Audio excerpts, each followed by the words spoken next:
Assalamu alaikum. A'udhu billahi minash shaitanir rajim. Bismillahir rahmanir rahim. Alhamdulillahi rabbil alameen. Rabbi shrah li sadri wa yassir li amri wahlul 'uqdatam min lisani yafqahu qawli waj'al li waziran min ahli Haruna akhi ushdud bihi asri washriku fi amri kay nusabbihaka kathira wa nadhkuraka kathira innaka kunta bina basira. حسبي الله لا إله إلا هو عليه توكلت وهو رب العرش العظيم ولا حول ولا قوة إلا بالله العلي العظيم وصلى اللهم على محمد وعلى آله وصحبه أجمعين والحمد لله رب العالمين. Welcome dear friends. Inshallah, let's get into the subject of the Quran. Inshallah, as we are approaching the month of Ramadan, the month of the Quran. Inshallah. So we're on discussing from the words, the 25th word, about the principles of the Quran, how we can benefit from it, inshallah. And a few of the things that we kind of spoke about, just to recap, we went over the verse from section Al Imran 64. O people of the book, come to common terms as between us and you. And we kind of interpreted that by clarifying it that us meaning the Quran and the prophetic message, and me, the student of the universe. So that's why we must benefit from the Quran alongside with the universe, so without which we cannot really make sense of the Quran. And the prophetic message also helps us along with that. As a human, I can relate the message to say that I can live according to that message.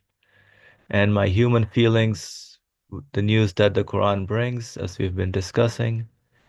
So my human feelings get satisfied that I feel comfortable and live comfortably here. Otherwise, I would be just panicking, knowing that my death will be just the end of my life. That would be just not sitting well, doesn't sit well with anyone.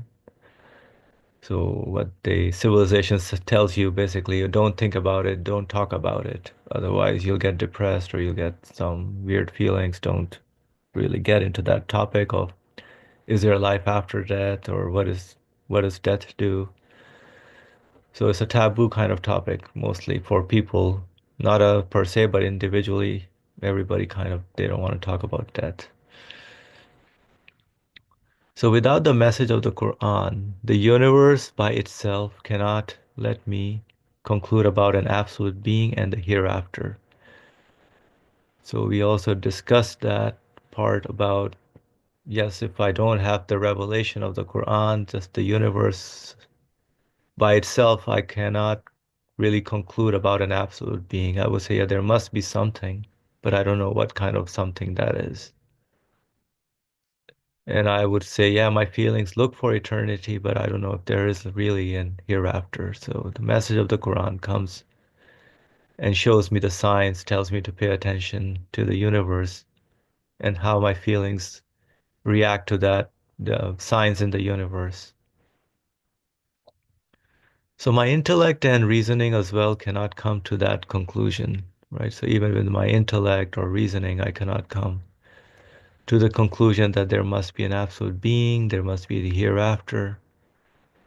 So if we could come to a conclusion about divine matters by ourselves, we wouldn't be needing revelation and the prophetic message in that sense, right? So there's a wisdom behind why, right? We are made with the need for revelation, for guidance.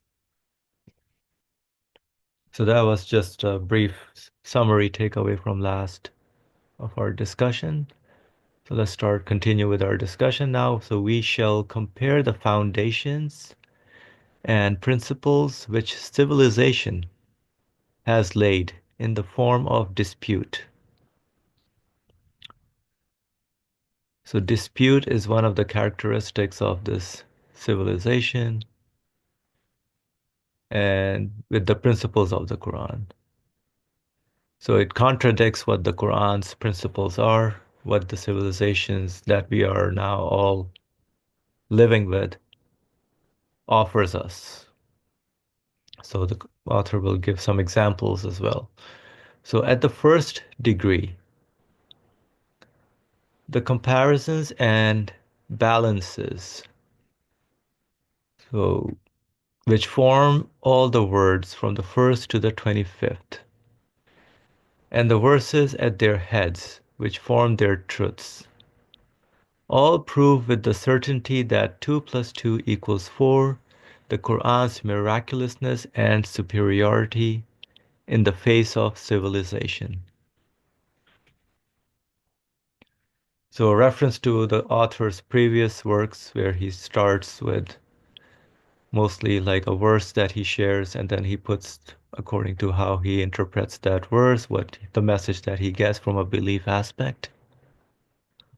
So, and he uses to explain that using comparisons and balances, just like there are certain examples in the Quran, parables that uses comparisons and balances to make a point, to explain something, right? So the first degree, basically all these, what we've been discussing, studying, trying to understand in terms of the different words and the different verses that the author shares about his understanding of the Quranic message, right? And how it presents it, which is very meaningful and comfortable to us in terms of it makes logical sense as well, right? That's why 2 plus 2 equals 4 is just it fits perfectly, makes logical sense. The Quran's miraculousness and superiority in the face of civilization, right? Sometimes civilization offers something. There are many things that don't make sense, apparently, right? And this, at the second degree, like the proofs in the 12th word, it is to summarize a number of principles. So, by reason of its philosophy, present day civilization accepts force as the point of support in the life of society. So, force is one of those characteristics in this civilization that it offers that you survive if you're the fittest person, right? You got to have be self-sufficient. So it takes as its aim benefits and considers the principle of its life to be conflict. So that's the principle that it promotes in a way to conflict, to succeed, get whoever's the stronger one, just takes over the rest using force, whatever means they have to be strong, and then that causes conflict. So the civilization considers the bond between communities to be racialism and negative nationalism.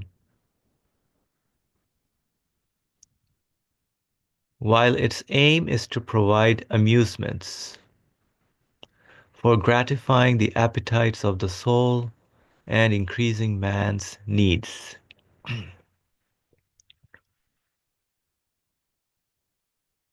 However, the mark of force is aggression. Right? So the mark of force is aggression. If somebody is to succeed in society, yeah, with force, then yeah, you have to be aggressive. And since the benefits are insufficient to meet all needs, their mark is that everyone tussles and jostles over them. So the mark of conflict is contention. And the mark of racialism, aggression. The mark of racialism is aggression, since it thrives on devouring others.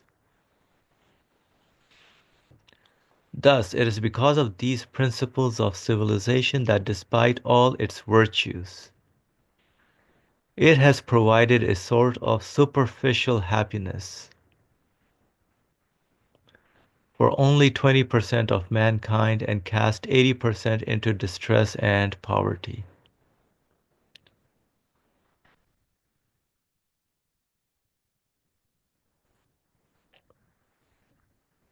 All right, I'll pause here if anybody wants to talk about any of these points about force and aggression, which is how this civilization kind of promotes, completely opposed to what the Quran mentions. So let's read what the Quran says and then we can come back. The wisdom of the Quran, however, takes as its point of support truth instead of force, and in place of benefit has virtue and God's pleasure as its aims. It considers the principle of mutual assistance to be fundamental in life rather than conflict. In the ties between communities, it accepts the bonds of religion, class, and country in place of racialism and nationalism. Its aims are to place a barrier between the illicit assaults of the soul's base appetites. So place a barrier before the assaults of the soul's base appetites, and to urge the spirit to sublime matters. To satisfy man's elevated emotions and encourage him towards the human perfections.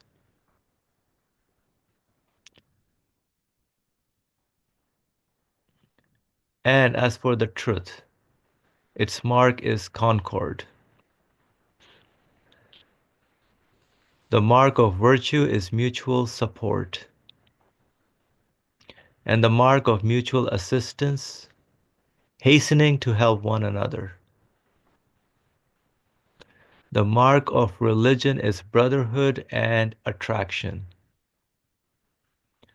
and the result of reining in and tethering the evil commanding soul and leaving the spirit free and urging it towards perfection is happiness in this world and the next. Happiness in this world and the next. Thus, despite the virtues present day civilization has acquired, so there are certain virtues that, yep, so certain organizations that help many other things, maybe bodily help that they do, right? So, for example, charity organizations, there are many charity organizations that help to feed people, feed the hungry people, right? And so has acquired, so there are, despite the virtues present in civilization has acquired from the guidance of the Quran in particular, and from the preceding re revealed religions, in point of fact, it has thus suffered defeat before the Quran. So all those things that have come in terms of the present day civilization's virtues have some sort of hint in terms of how the preceding revealed religions, how they promote it, but they're still falling behind because mostly they're just taking care of the human bodily needs, I would say, right? In terms of all the benefits that they look for. All right, I'll pause here again if anybody would like to comment on this piece.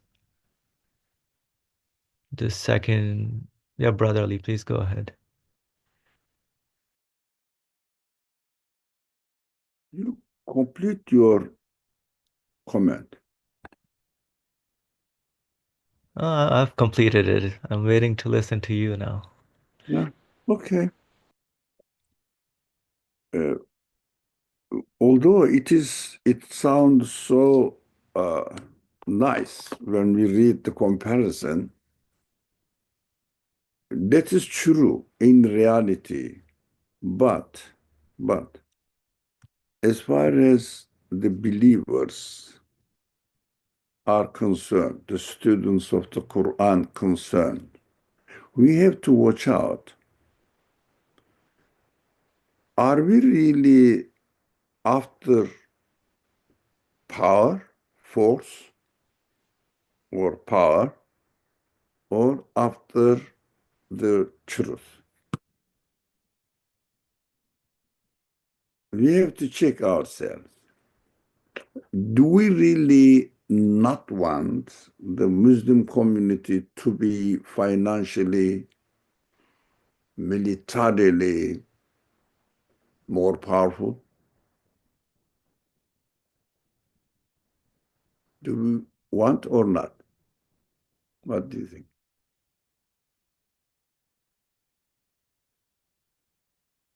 I think that's what every Muslim country is trying to do right now, to be like Yeah. be financially secure, militarily safe as well. Eh, Be more like in terms of how the other developed countries that they're looking at as an example, yeah. in terms of their economy improved. And we we just compete with the civilization, materialist civilization, in terms of their priorities. They are powerful. We want to be also powerful, or even more powerful if possible. I think Muawiyah wants to say something. I love to hear others. Assalamu alaikum. Can you hear me? I do. Yep, we do. Go ahead. Okay, good. I don't want to interrupt your train of thought, but perhaps the idea is that ideally you do want some economic, foundation, but it's not really wise to just chase after money, right? I mean, otherwise you get a scenario where the whole structure is built on money, but the citizens of that country are spiritually dead. So, in essence, you want the economic foundation just for the sake of being able to perform well as a country and being able to maintain like a maybe like an identity without being uh without being taken advantage of by other countries that may have more money. How about ourselves with the financial capacity? Are we going to be do you think the Muslim community are going to be the people of truth? Alternative is truth. How, if you, nowadays, the situation is really, really, I mean, looks like to me unsolvable. If you want to be a man of truth or the community of truth, you cannot exploit people. You cannot produce something is not really necessary for mankind. And if you don't do it, you cannot prosper economically. Now, the situation has changed a lot. So you have to encourage. You need to encourage consumerism. And that is what the materialist people are doing. If you don't encourage consumerism, you cannot improve your economy. For example, if you want to sell something, you have to advertise it. And if you just say, I am going to be a man of truth, you have to produce what the human beings are in need of. When you produce something what human beings are in need of, you don't have to make propaganda or advertisement. People will definitely need it. And they will find it. When you go to a store, if you want to buy bread, it will be at the very back of the store. How can you compete with this society if you yourself do not establish your own community, which is based on truth, not after power, not encouraging consumerism? But of course, when we look at it, but the Western world, yes, Western world is imposing consumerism to you. Are you going to be like them? So what is the point in saying that I'm going to be powerful in order to protect the truth?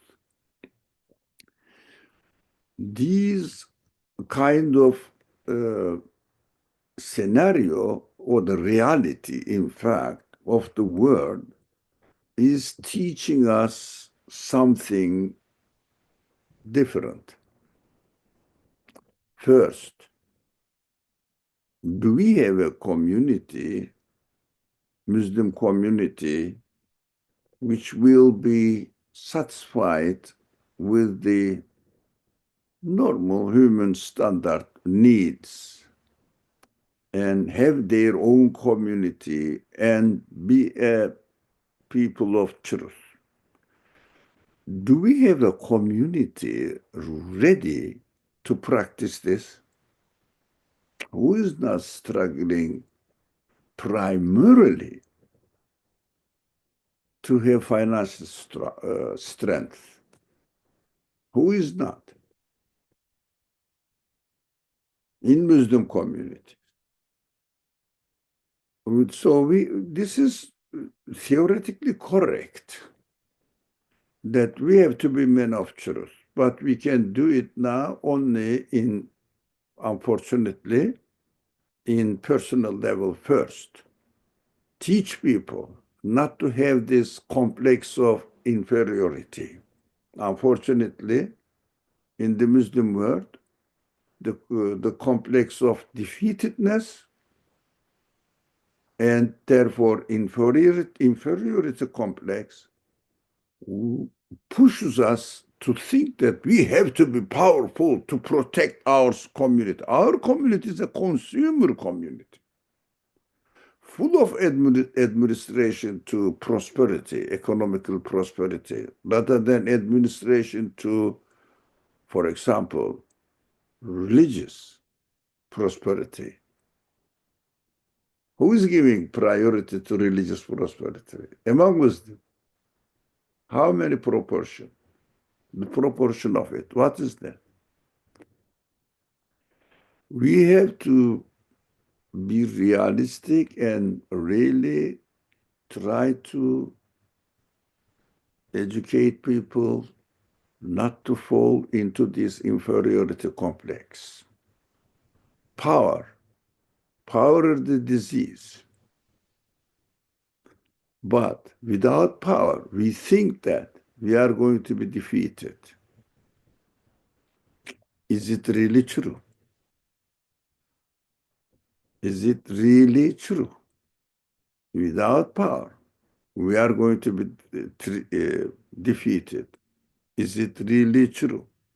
If I am convinced about the reality of religion, we should be thinking about it. Yeah, go ahead, Muawiyah. That's definitely a very strong point. Is that I'm in complete agreement. But the concern is like even if you have a community of people that are very spiritually well based and have a strong spiritual foundation, there's no there's no way for them to establish. Maybe there is a. I'm just thinking out loud. But how would they establish any sort of like identity or some sort of power without? And I think your point is really good. I'm trying to think about it too. Is how do you establish that in today's day and age without um, the materialistic consumerist without indulging into consumerist culture? That is a valid question. I feel we should just an idea, my idea. We should stop the sense of understanding of competition. Don't compare yourself with materialist civilization. Don't compare it. Take care of yourself. Be yourself in your personal life. Be yourself and establish your own identity. But community identity, if there is a community of believers who are really ready to practice religion, give priority to religious life rather than materialist prosperity, you can establish a community identity. But there is no individuals enough. Of course, there must be a lot, but not enough to establish a society, a community, a religious identity community. We just claim to be Muslims and practice. Most of the Muslims do something. The great majority are not doing anything as far as religion is concerned. And we don't improve ourselves so that we will be satisfied with our identity as believing in God, believing in the hereafter, and trying to learn the truth of the religion and studying the Qur'an. Now, there are some people who study the Qur'an for what? To become a professional religious leader, imam. Now, who is studying, or how many proportion of the Muslim community are studying the Quran in order to just improve themselves? What is the proportion? Can you guess? As far as your observation, we don't know people's heart, but as far as our observation, studying the Quran for himself, for herself.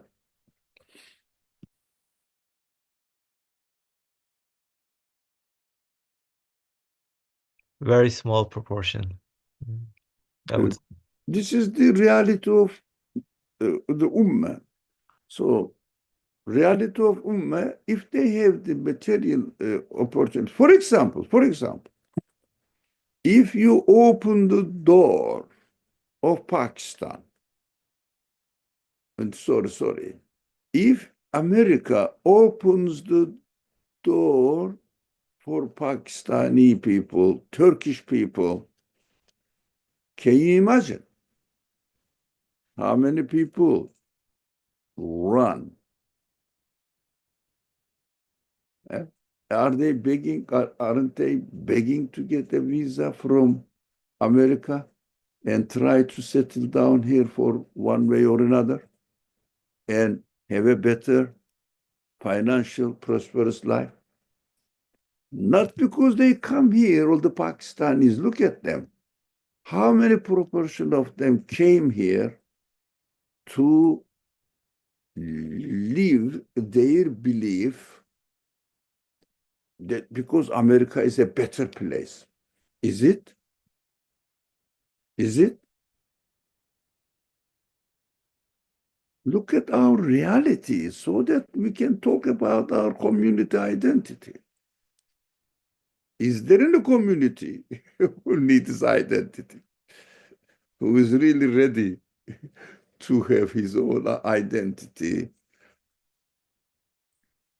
We have to stop this perspective of competition, comparing. This comparing caused the Muslim community to fall into inferiority complex and it cannot get out of it. They are exploiting it, poor people, so does the Muslim, to become financially prosperous, to produce something so that they can sell and make money. whether it is really essential or not. No, that is the way to make money. That's what we are doing.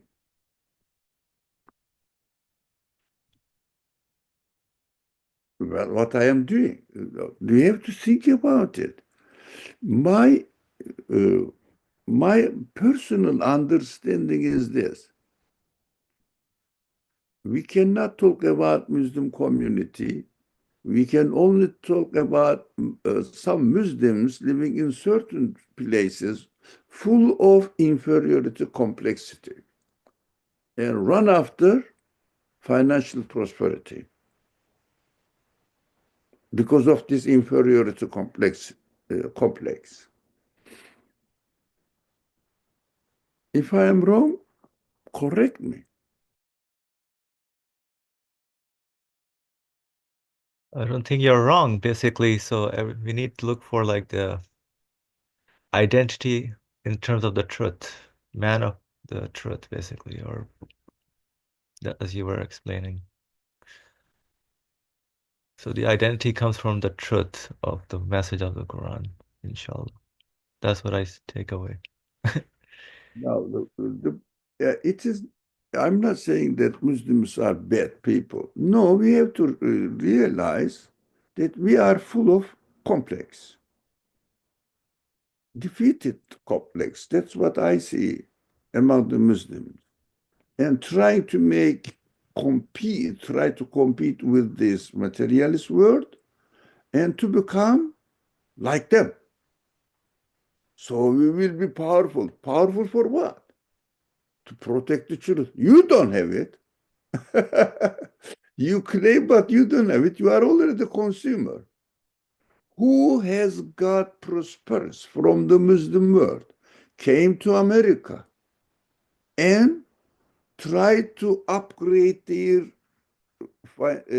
financial level according to the American standards, which is based on consumerism. Who is not, including myself? I don't claim that for myself.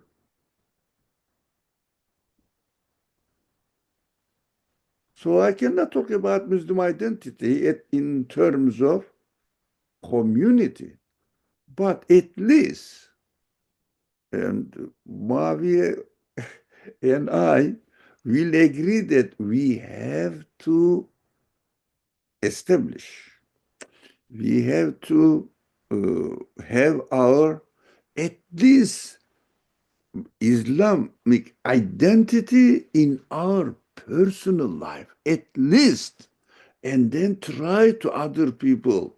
Come on, you have to establish your personal identity. Stop this complex to compete with these people who are rich through consumerism, encouraging people to consume, to make everything easy.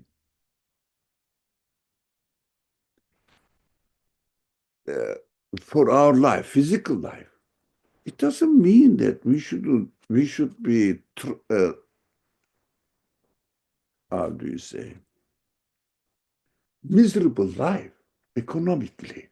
No, but find a way to take care of your financial needs, but give priority to establish there, to establish my own point of support, which is learn the truth, support the truth, work for the truth. Not, for example, if I call my friends here, I am going to move out, and I need some help to carry my property. Yes, my friends come and help me. I say, I am going to study the Quran. Let's do the Quranic study. Here we are. How many people will come? If I hear that a Muslim brother need financial is really, really in a very bad situation. Let's collect some money. They will come. They will send. I know they will send. But some brother or sister, that's one of my friends, is having trouble in belief in something required, one or more of the articles of belief. How many people is ready to help this brother or sister? How many? We are ready to financial support, to support a needy person, but we are not ready to support. In general terms, I'm talking, not saying we people who are here. In general, we are not ready to support any trouble about truth.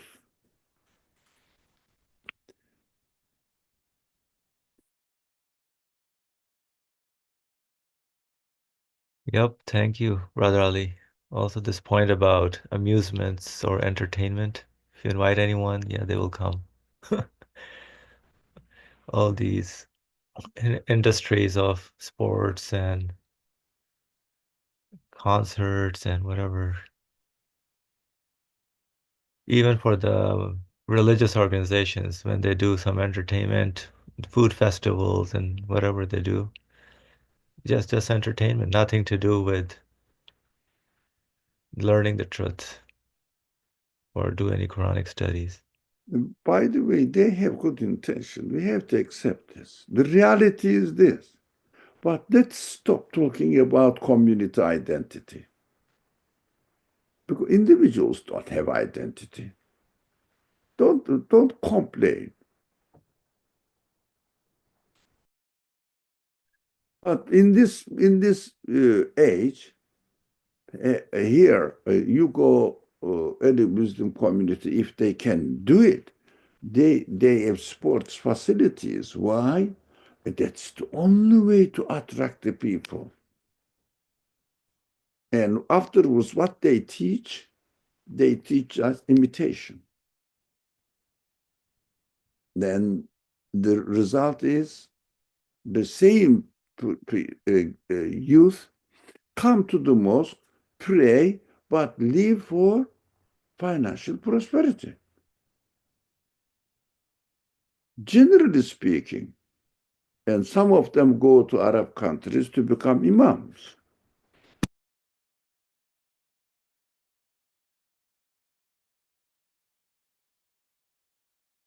Inshallah, yeah. So let's take care of ourselves. Yeah, you're right.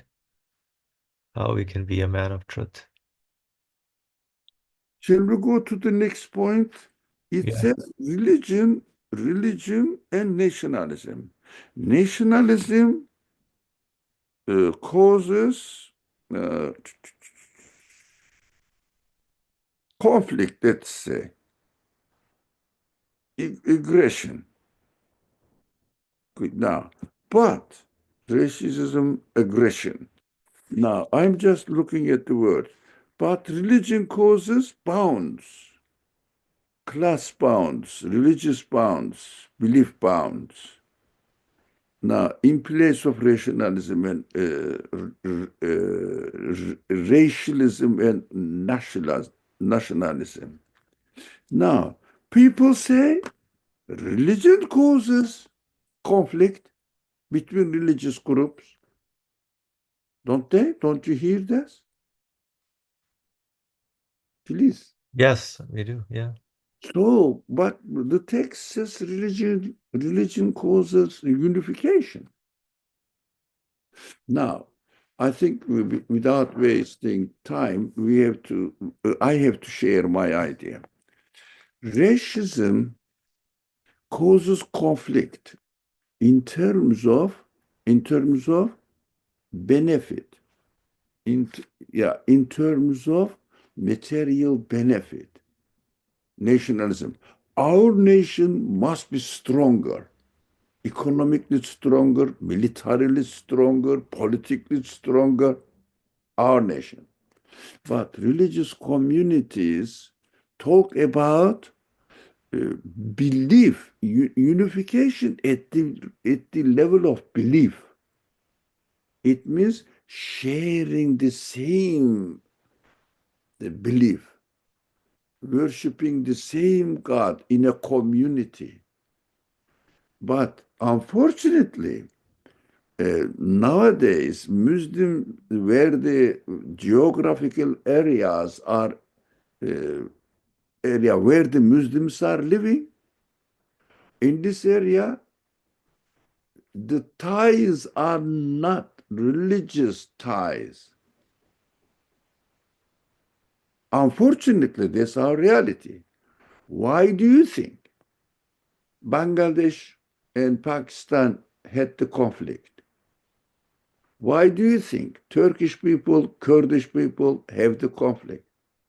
Why do you think Jordan and Syria have the conflict? Lebanon has another group. Religious? Nothing to do with it. Nothing to do. The division between Syria and Jordan has nothing to do with religion. Nationalism. The conflict between Saudi Arabia and Yemen. What is that? Who is more powerful? Now, this is our reality. And unfortunately, in our practical life, religion demonstrates conflict. Why? They present it in this way. But of course, the reality, I don't think so. The conflict between Palestine and Israel is religious, nothing to do with it. It is just the land, occupation, power. Power conflict imposing on a weaker part. If Palestine had the power, they would do the same thing to Israel people. Why? They share the same criterion, not religion, power, conflict, superiority, land. We have to be realistic.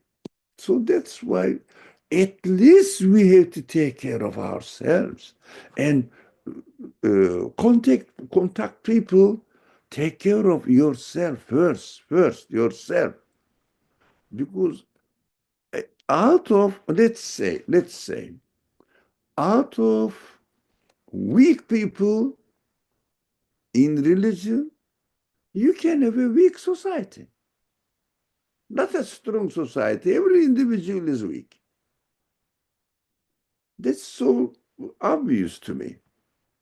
So when you look at Muslim world, they conflict with each other. Why? Not because Islam is something vicious. No, Muslims are not really practicing. Those people who claim to be Muslim are not really practicing the truth, practicing their nationalist ideas. Can you imagine a Pakistani boy is getting married with a Bengali girl? I think for the parents, it is the doomsday. We might right or wrong, generally speaking. Generally, you're right. Yes. Yeah.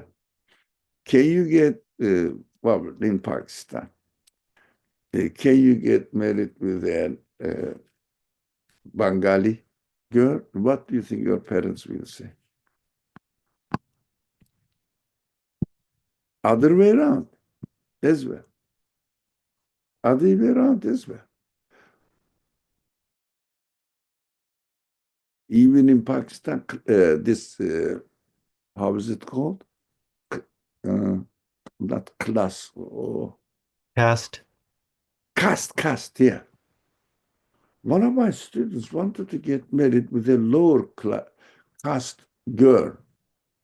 Mother sweared, the boy, my mother sweared that she will kill herself. rather than having this girl in her house. Isn't that Muslims? Are they not Muslim? They separated from India, claiming that it was a political maneuver or something, a strategy of British people, but stupid. They swallowed this politics, that time Muslims. Now,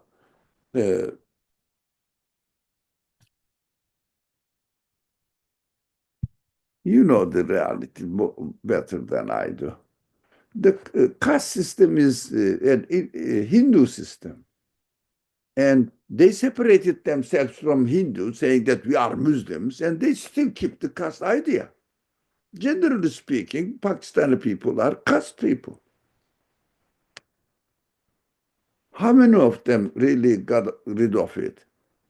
Even those people who come to America still experience here all these diverse society conditions. No, caste is caste. That's it. I don't know. I don't know. We have to take care of ourselves. That's what I understand, and try to help individuals rather than having ideas which is far above, beyond the moon, not realistic about the reality of this earth. No, no. So high beyond the moon has no reality at all. Just saying that we Muslims must be powerful in order to improve our uh, societal identity. Impossible, impossible. I think the case is so clear. We have to be realistic, inshallah.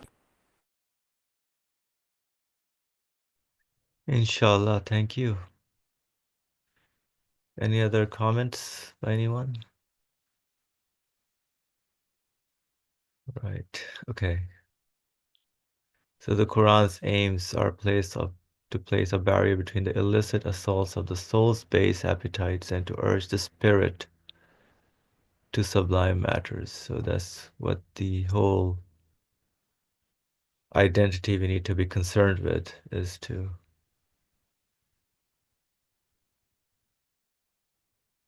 satisfy man's elevated emotions, encourage him towards the human perfections. So that cannot compete with what the civilization's ideas offer, in a way. All right. All right, shall we move on to the third degree then? All right. So, of thousands of matters, we shall point out only 3 or 4 by way of example. Since the Quran's principles and laws have come from pre-eternity, they shall go to post-eternity. They are not condemned to grow old and die like civilization's laws, which keep changing. They are always young and strong to the Quran's principles and laws. For example, despite all its societies for good works, all its establishments for the teaching of ethics, all its severe discipline and regulations, civilization has been unable to contest the all-wise Quran on 2 of its matters and has been defeated by them.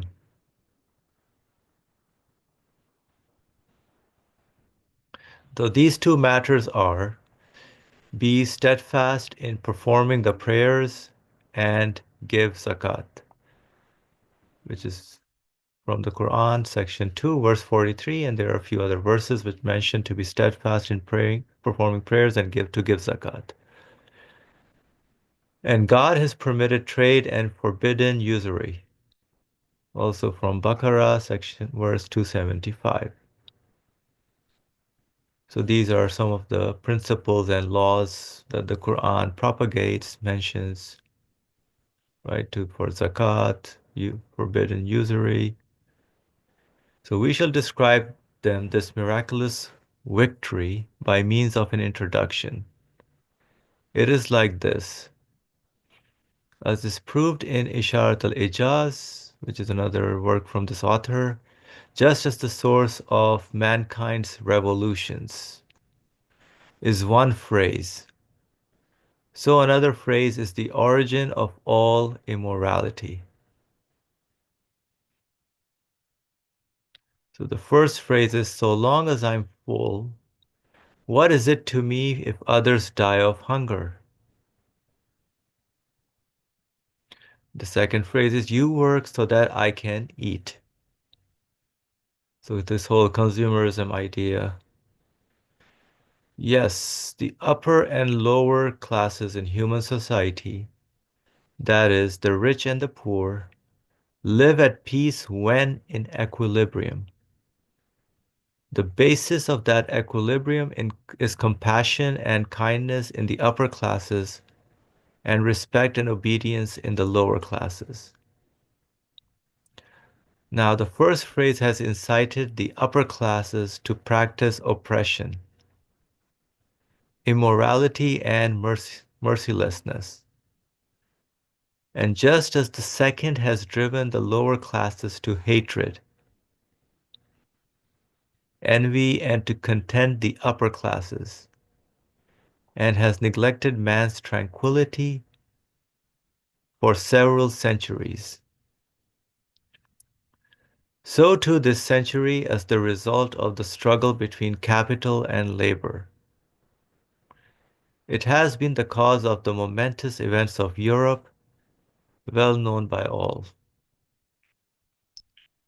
Thus, together with all its societies for good works, all its establishments for the teaching of ethics, all its severe discipline and regulations, it could not reconcile these two classes of mankind, nor could it heal the two fearsome wounds in human life.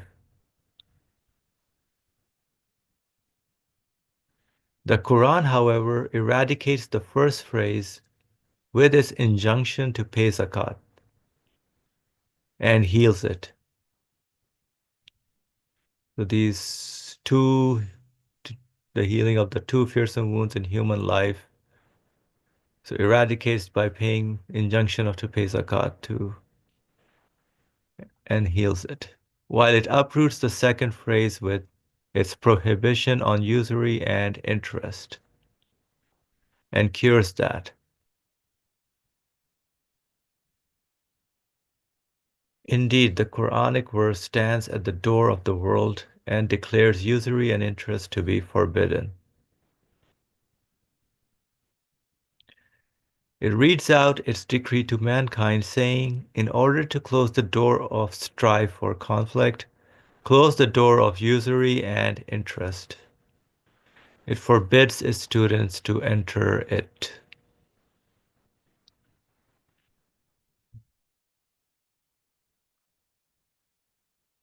All right, so let's pause here again. So the basis basically of the upper class in these two phrases, as the author shows, right? The competition, the comparisons that one does to get a better economic stand or better financial situation, comfortable bodily life, right? Basically, the whole imbalance occurs with that kind of conflict that is there. Whereas the Quran kind of promotes the equilibrium, the harmony of people living together, different classes, societies, the diversity is all encouraged to get along with each other, to learn from each other, work with each other. So the injunction to pay zakat kind of is mandatory to keep that balance in a strictly Islamic civilization, I would say. And this prohibition on usury and interest is also another thing that kind of Yeah, that is causes the result of all this conflict as well. That's how this civilization kind of rolls. Brother Ali, please go ahead. It is really difficult to appreciate this, what the author is saying. The reason is I don't understand economy really, but I have taken some courses at my at my college level about economy. I have something a vague, very low capacity knowledge about it. For example, the economy is based in the world in such a way that inflation is the reason for prosperity, financial prosperity. It means investment. Because through the inflation, that the people have their money in their hand will lose value slowly. So that the money must be in the market. That is the trick. When the money in the market, it means you have to consume it. This is a very interesting trick. You have to consume it. You have to join the economic activities according to the conditions of capitalist system. So when you get into the capitalist system, you have to work through the bank. And when you get into the bank, you have to get some money so that people will use this money as credit and make a big investment without owning the money themselves.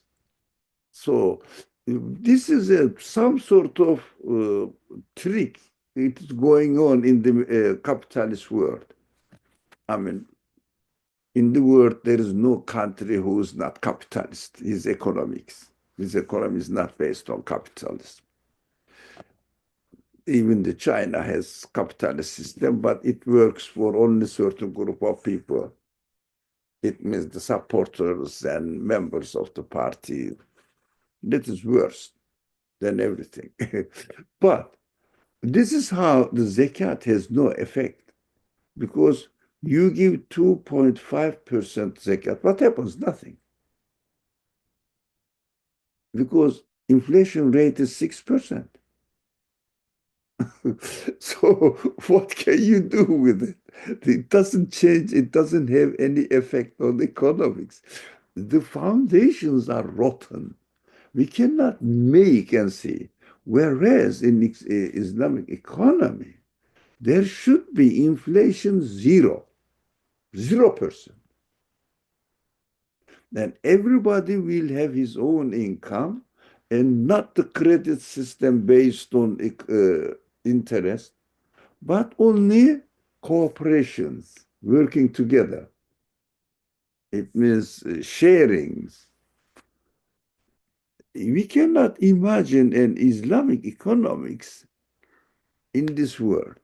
So what we have to do again, do our best in our personal level and encourage people to do their best not to get involved into consumerism and not to have this complex that everybody has car, I have to have car as well. For example, I hear that in Turkey people are struggling to buy a car. So uh, because then the roads are new roads are made just to have this uh, availability for transportation so that the people move around, so that they will produce more, so the country will become richer. The purpose is materialist, capitalist understanding. And talking about the effect of zakat, nothing, almost nothing. Of course, we have to take care of needy people as persons, but we cannot make this analysis that the author is suggesting to us at the level of society. There is no such society that you can compare. Whether this zakat will solve every problem, and also stopping the interest will solve every problem. Nothing works nowadays in none of the world, the parts of the world, without bank system. Business doesn't work. Even you cannot get your salary without going through the bank. Why not? The bank is saying, come on, take this letter and money directly. You cannot do it anymore. You cannot do it anymore. You have to go through banking system. And the banking system gets your money, and they have their trick as well. They have this criteria of 30%. They have $3, but they give credit $10. $7 have no value in the community, no, in the financial power of the state. $7 out of $10 has no value. So they sell you valueless number to make investment, and they make money out of it when you get the mortgage. So tricky, you cannot solve it. And everybody is into it. It shouldn't cause despair. At least the first thing, not here, but somewhere else, Nursi suggests at least the solution is at least yourself keep away from consumerism. Wear your clothes which lasts 10 years. Lasts 10 years. If you change your clothes, get a new clothes after the old one, after 10 years, before 10 years, you are a consumer.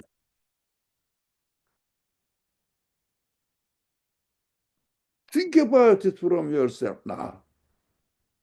Look at my, how do you say, where I put the clothes, how do you say, closet? Look at my closet. Come and see how many shirts, how many trousers, how many jallabes I have.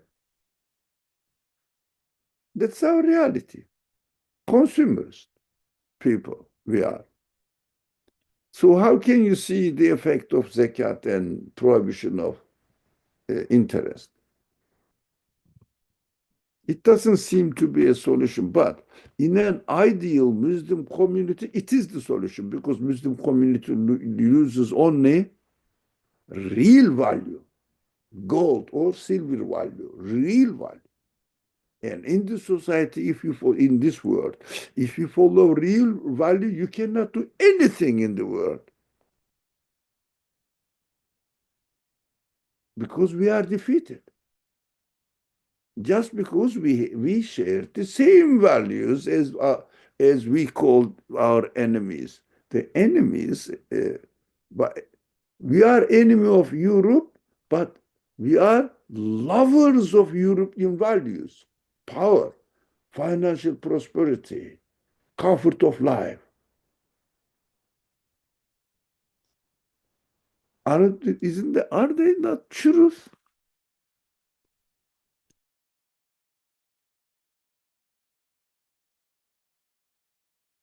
Yes, that's the truth. So we have to check ourselves, inshallah.